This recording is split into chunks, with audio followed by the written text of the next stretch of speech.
Welcome back. Well, there you have some scenario playing themselves out in Rivers State. That's what we're focusing on here today. We're joined now by Mr. Olanrewaju Suraj. Thank you for coming on again today. My pleasure. Good morning. Well, looking at how this is unfolding, I mean, those who are both hangers-on, onlookers, all worried at how this is playing out, especially it has to do with elections, politics. And some already raising some fears. Look, is this what they want us to think, that this is how it will play out when the general elections come up? What's your assessment of this scenario?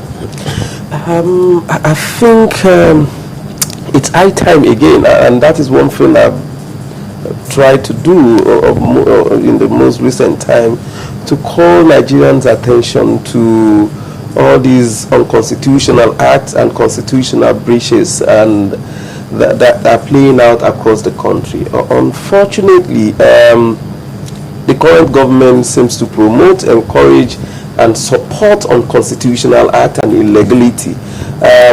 Listening to the commissioner of police, speak now on the documentary that was just shown on your stations, it tells you how much the law enforcement officers are either ignorant of the law or consciously violating the laws of the land in a bid to protect and promote a certain interest within the system at the expense of the country. Without fear or favor, it's obvious that if care is not taken, the disintegration of this country is likely actually to start from Rivers State and not from the Boko Haram. It's obvious from what we've just seen, beyond the fact that a senator, a serving senator, not to even talk of just anybody, which is wrong, to have even shot any Nigerian, at a rally, is a serving senator was shot with either a rubber bullet or even a live bullet. Yeah, but as we speak, I mean, you saw the image of the senator there. Yeah. But as much as that was what we saw, I mean, the image we saw on TV, there are those who just say, you heard the police commissioner say, look, we didn't use live bullets on anyone. We didn't use, he said it was tear gas. Yeah, but I think they also admitted that it was a rubber bullet that was used. And then the commissioner? I'm not sure. He said no live bullet was used. No, I said rubber bullet. He didn't make reference to rubber bullet. That's the thing. Yeah, even during the report, it was said that rubber bullet was shot. According to what they said on the floor. On the floor, and then there was also like a canister or a shell of a used rubber bullet, which was shown on the documentary just now. Was that a bullet or tear gas? No, that was a rubber bullet. I mean, that's small. But the whole hoodwinking you could see from the commissioner of police is to the extent of saying there was no application for permits to actually hold rally. There's nowhere in Nigeria where you need to obtain a permit to hold a rally again. It was a decision of a court, a competent court of appeal in Nigeria, that decided that the demand for permit to hold, police permit to hold rally is illegal. It's a violation of the Constitution. Now let's take it up a little further from there, because if you listen to the commissioner, he says they have applied for several permits. The fact that they applied, let me put the question in so you understand it. He says they've applied several times and they've granted them. So if they know, assuming they do, that, look, you don't need any permits to hold your gatherings, why do they consistently apply for permission to hold their rallies and then the police grant some and don't grant some? No, let us not encourage in this unconstitutional act. We're asking a question, not encouraging it. No, I'm saying I'm coming down in response to you. The fact that the man said they have applied, that is his words against theirs. They have not even confirmed that they have applied in instances that he mentioned. That is one. What you need is to notice. You see, what I'm saying is this. Let us understand the fact that these people have a right under the Constitution to hold a rally without the police permit. So the fact that they accord the police a due consideration and notify them to say, we need your protection to ensure that this does not degenerate, that does not in any way breach their right to actually hold the rally without notifying the police. Do we call it a notification? Because the gentleman who was speaking there said, look, will write to the police. So what do they do exactly? Is it notification or seeking permission? No, because sometimes if the police says, no, you can't hold this rally, everybody backs off. No, that is the infraction that we're talking about. That is a violation of the law. The police does not have the right at any time to stop you from holding a peaceful rally. And all you need, for the fear of, in situations like Rivers, where you can have an opposition coming in to either create a mayhem, a breakdown of law and order, is to notify the police and say, we are having this. And what the police will do is to guard you and guide you from infiltration out from outside the people who are holding the rally. But so the fact that Rivers State, for the past few months, Rivers State has been in a tumultuous state, so to speak. It's been like disturbances here and there. Why would you want to hold a rally in that kind of situation? No, why wouldn't you hold a rally?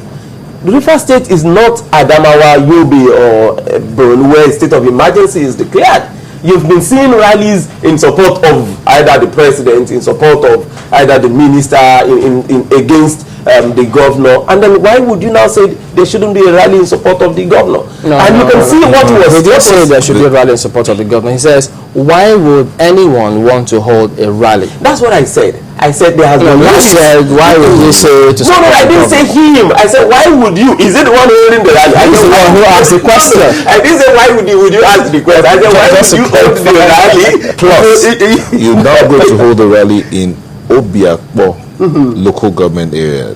That's like the center, the epicenter. If it's in an earthquake, they say the epicenter of the whole situation. Why there?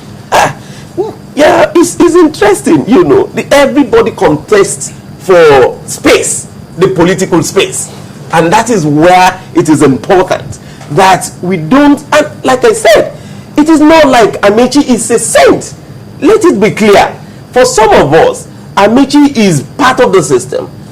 The 2011 election, Amechi returned almost like one of the most embarrassing votes for the president.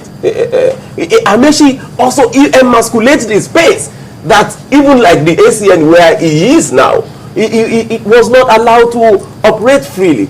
But then, it must be a space where you allow people to contest for the space, to show their strength, without making an hero out of Amechi, like the police are doing now, like also those in Abuja are doing now. So you're implying that they are playing into his hand? They are playing fully into his hand. And like I said, they've made an hero out of him.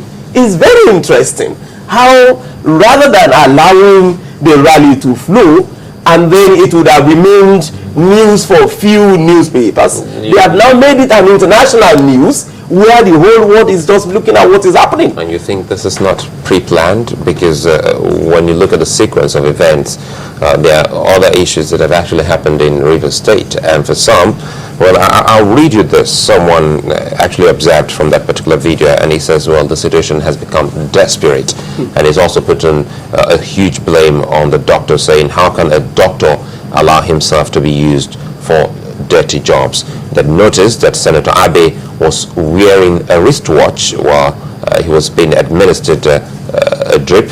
Even a vet doctor wouldn't do that. This is from David. So when you look at all of this, now everyone is reading meaning to all of this, and they say these are stage-managed protests and stage-managed hospital scene.